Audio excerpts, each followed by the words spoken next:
افغان طالبان هم د پاکستان پوځ د مرتد په نامه یاد کړ. دا چې ولې په ویډیو کې وګورئ او چینل هم سبسکرایب کړئ.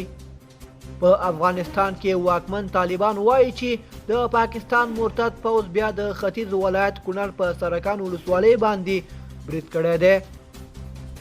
پاکستانی طالبان د پاکستان پوځ ته مرتد وایي او دا لومړی ځل دی چې افغان طالبان هم یا د کونړ په سرکان ولسوالۍ کې د طالبانو د حکومت د موظف منصوبین د پاکستان پوځ ته د مرتد اصطلاح کاروي.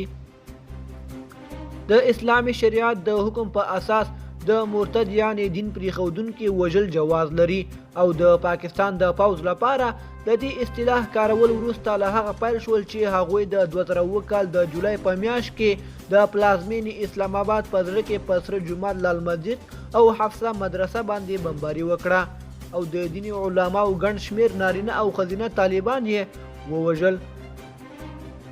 د پاکستان حکومتي مقاوماتو د وژل شوي دیني طالب علماو شمېر 4 احتیاط کړی و، خو ادهي فاونډیشن رئیس عبدالستار ادهي په یوه تلویزیوني مرکه کې وویل چې د وژل شوي نارینه او ښځینه طالب علماو د ښځو لپاره 1500 تابوتونه یوازې ادهي فاونډیشن چمتو کړي ول.